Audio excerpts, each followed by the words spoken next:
gon' talk. Tamaya gon' talk about Tamaya. Hello. Welcome to the Tamaya Show. Thank you so much for tuning in. Today, we're coming new to you from 2026. Thank you so much for everybody who tuned in with us last year. You made it a great year. Thank you for the feedback. So excited to bring you new topics, new guests, and new information. Today, we're going to be talking about avoiding idiocracy. What is idiocracy and how do we avoid it? Okay. So first, we're going to be talking about avoiding idiocracy. What is idiocracy overall? It's the lack of intelligence or the absence of intelligence and calculated responses. People want to just do what they want. It's instant gratification. Nobody wants to do the work anymore. Everybody wants to have everything happen immediately. No one wants to actually do the real work that's required to be an intellectual.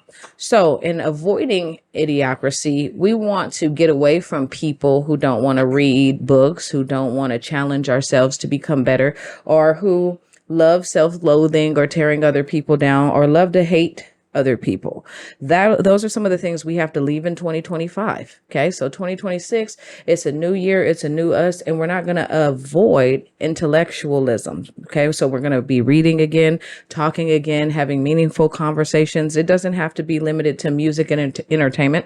We can also talk about politics, right? Things that are a little bit more difficult to talk about. So the natural decline of intellectualism came with television, came with radio, and came with people getting away from things that actually mattered. Everybody wanted to talk about music and movies and fun things, and we got away from things that mattered. So that's why you have wars and religion and bombs and people doing bad things in the world, and nobody's talking about it. That's because we are avoiding intellectualism. So idiocracy comes, it is not genetic. This is something that happens throughout the generations, right? So over the course of time, maybe your grandparents were civil rights activists. They were involved. They were leaders. They were active in leadership and training.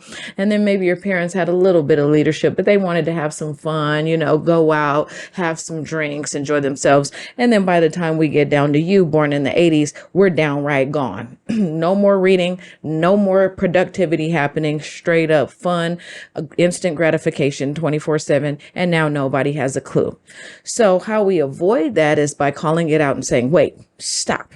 We've got to use our brains. We've got to get back to deductive reasoning. We've got to get back into sane thinking, into right decision making, and to true leadership. That's how you start avoiding idiocracy, and you don't pass it down from generation to generation, failure upon failure, bad thing upon bad thing, because you haven't prepared or equipped anybody to be an intellectual beyond what we see on TV. That's not working, and it's not going to work. Okay. So in 2026, we have to talk about it, avoiding those people who don't want to grow, who want to see the same things happening. Oh, me and him ain't working out again, or she did this again. That's a part of idiocracy. It's not working. You got to start coming up with your own answers and solutions in your own life.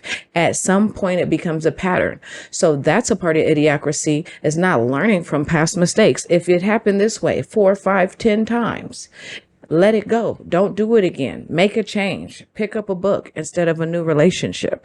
So in order to avoid, for example, myself, friendships, that's a big one that I was dealing with. I was dealing with people who are not in support of me, don't want to see me grow, don't want to see me progress, don't want to see me mature. And that's not their fault. That's my fault. And same for you. If you have people in your life who are tearing you down, who aren't doing anything good for you, that's not their fault. That's your fault. Right? Avoiding idiocracy, meaning anti-intellectualism. They don't want me to be smart. They don't want me to grow. They don't want me to get better. They don't want me to improve my mental health, be on my healing journey. Right? They should be wanting to see, hey, how you doing with that? Are you getting better? Are you healing? Hey, I'm getting encouragement. I'm getting support, not going 100 miles per hour in the wrong direction. So sure, we can all make a bunch of bad decisions. That's permissible. It's fine. No one's going to stop us. Who's going to stop us? Nobody. But is that really what we want to do? Is that really who we want to be? No. We're going to avoid it at all costs. It's not fake it till you make it.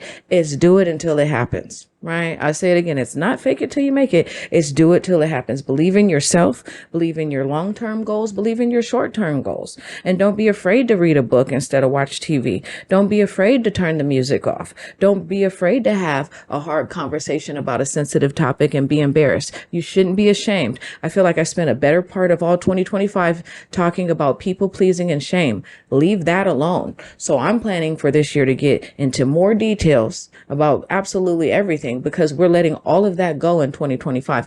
Now we're getting to the meat of the matter. If your friends don't want to hear you sing, they don't want to hear you talk about your trauma and your pain, leave them out. Be with people and be surrounded with like-minded people who care for you, who love you, who support your mental health journey, and most of all, understand what it takes to really heal, right? To fake heal, we can do that all day. I think I did that all last year. Even came on here playing around. No more playing around, avoiding idiocracy, accepting intellectualism, and saying this year, I'm focusing on it. I'm working on it. I'm not trying to bring any of those broken behaviors in, even though some of them are going to sneak through. You can beat it, right? I have a friend at a liquor store that I go to. And I just said this recently. I just told the story. I said, he's good. He told me about his trauma with an older male teacher that he had encountered. And he has been handling it for years. Well, particularly this day, today is the day. I walk in and he's, frazzled all over the place, shaking. And I'm like, wait a minute. He's one of my life coaches. And I said, are you okay? And I realized one day you might have it and one day you might not. And it goes for myself. We're up, down, up, down, up, down. But I'm praying for myself and my family and my viewers and my friends. I hope this year isn't a roller coaster for us anymore. I hope we can avoid that and we can accept education. We can accept support. We can accept love, and we can really start to realize, hey, there's a better way to do this instead of just faking it till we make it. We can actually surround ourselves with the right people and start to feel the right way this year. Thank you. We gon' talk about it. Tamaya. We gon' talk about it. Tamaya. We gon' talk. Tamaya gon' talk about it. We gon' talk. Tamaya gon' talk about it. We gon' talk about it. Tamaya. We gon' talk about it. Tamaya. We gon' talk. Tamaya gon' talk about it. We gon' talk. Tamaya gon' talk about Tamaya.